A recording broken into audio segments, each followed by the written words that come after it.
BAMcinemaFest is BAM's annual Best of the Indie showcase with highlights from this year's Sundance and South by Southwest. This year, the festival, its 7th, will run from June 17th through the 28th and is truly an exceptional one. Let's take a look at the trailer.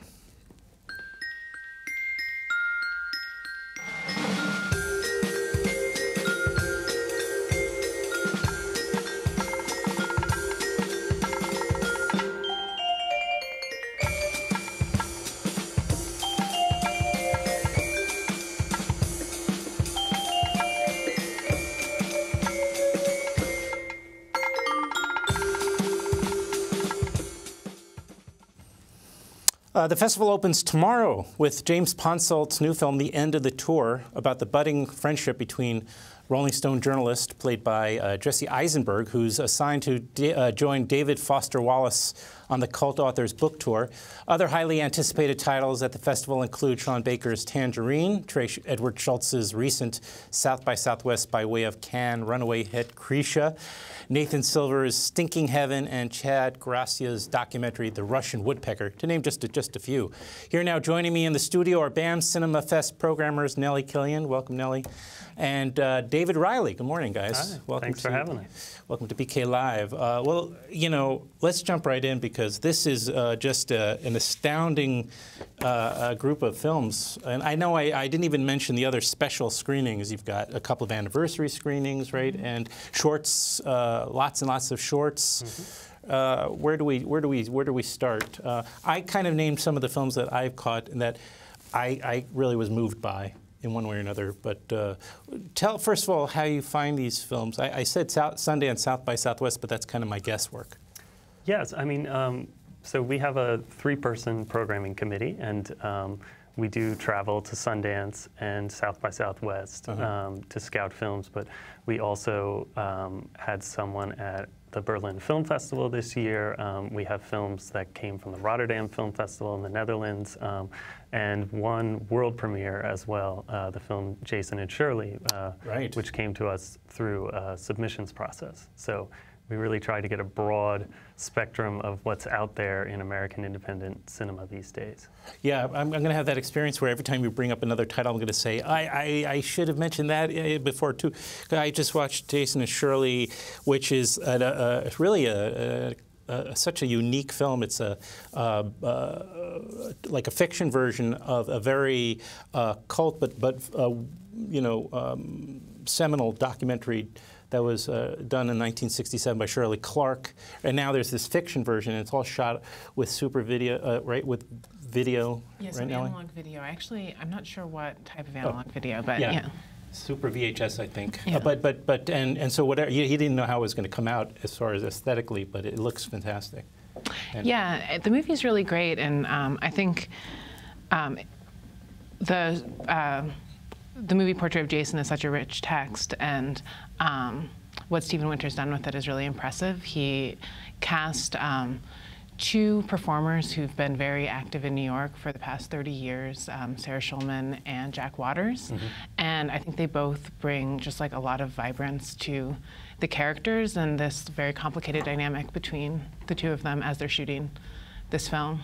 Another film I saw, I happened to see at South by Southwest just because the filmmaker, Trey, was nagging at me relentlessly to come to his premiere. I'm kidding. But I'm so glad that I just followed my intuition and I went to his, and I was just blown away by Krisha. I just found that I was really moved by that film. Krisha is really, I think, an extraordinary example of the type of films we like to champion at BAMcinemaFest, which are deeply personal. You know, he's a first-time filmmaker from Texas. The film is a largely non-professional cast, many of his own family members. The title character, I believe, is his aunt, playing his mother. Fictional version of herself. No, I think his real-life aunt plays his mother. Yes, correct. Right, and actually his real-life mother ends up playing his aunt, but I'm going to make everybody confused. Yeah, but it's deeply personal and really a labor of love involving friends and family, and that has a very strong visual component, really stunning long takes and camera compositions that are very difficult to achieve with such a small budget and really shooting with a small crew. It's definitely a breakout hit. Yeah, I'll say it's not very typical to get your first feature into Cannes, is it? No, it's not. Because if it were, I'm pretty sure everybody would go ahead and take care of that. Let's see. We were talking in the green room, and you mentioned a couple of things. One is that there are more shorts now. There's right. Do you want to talk about shorts? Shorts are always short shrifted. I mean, there's not a ton of places for people to see it outside their local film festival and some other spots like Fandor and places like that. Yeah, I think David and I have always felt that way about shorts, that it's very hard to provide a context for them where they really shine in a film festival environment. But this year, we were seeing so many excellent ones, and I think that we're both a fan of when you have a short that could really work well with the feature, and that they both would sort of add some context to each other, and both would really be able to be shown to their best benefit. It's a really nice way to show a short. But we actually had so many, and so many of them were so strong, we decided to do a whole shorts program and several with features. And maybe David can talk a little bit more about some of the ones we're showing. Yeah, so the shorts program itself, it features 4 films. A number of them alumni of our festival. Jennifer Reeder, who's a Chicago-based filmmaker, made her previous film was in our festival. Her film is called Blood Below the Skin. And Joe Callender, who's another alumni of our festival, he had a feature film called Life After Death. Made a film called Gary Has an AIDS Scare, which is a very unflinching documentary portrait of a Vietnam veteran who's living in South Asia. And Owen Klein and Andy Lampert made a film called Jazzy for Joe, which features the late radio legend Joe Franklin, who recently passed away, and director Andy Lampert's own child in kind of an oddball adventure through the streets of New York. Yes, it's maybe the most New York movie we're showing of just about anything. Even though there is diversity in this, I know we mentioned that too. There's more diversity this year than ever in terms of geography, et cetera.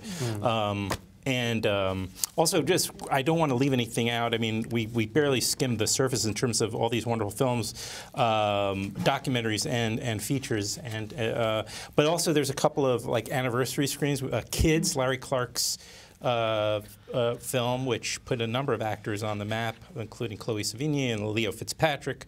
And you're doing a screening, a 20th anniversary screening with the cast coming for reunion. Yes, everyone's coming together to talk about the film in retrospect. And it should be a really great screening. The movie's kind of been out of circulation for a long time, so it'll be... And it's a film that I think bears a strong influence on young independent filmmakers today. It's now the 20th anniversary, and it really, you can see the mark of kind of Larry Clark's work in a lot of the work that we're showcasing. So people, most of the screenings are taking place, of course, in the original BAM theater. Yes. Right. Most screenings are in the BAM Rose Cinemas, right. Which is our year-round film venue. The opening night film is in the BAM Howard Gilman Opera House, which is in the same building. And tickets and more information, they're available bam.org/BAMcinemaFest. You can check out the full lineup, look at the trailer, and explore some of the upcoming films. And we also have one outdoor screening. That'll be at Brooklyn Bridge Park. We're showing Richard Linklater's Slacker. Oh, great. Yeah, so that was our Boyhood was our opening night film last year, so we're very happy to be showing another film by him, and also in a gorgeous location overlooking the Lower Manhattan skyline. Oh, it's great. I mean, talk about films that have influenced generations of indie filmmakers. That's another great example. And that is a free screening, free event, open to the public. Wait, they're not all free? No. You have to purchase tickets at bam.org/BAMcinemaFest, right? Yeah. And again, the festival runs June 17th through the 20th, so tomorrow, through the 28th of June. And seriously, all stunning, just tons of stunning films. So thank you guys very much for squeezing in some time for us here today. Thanks for having us. I appreciate it. Thanks, David. Thank you, Nellie.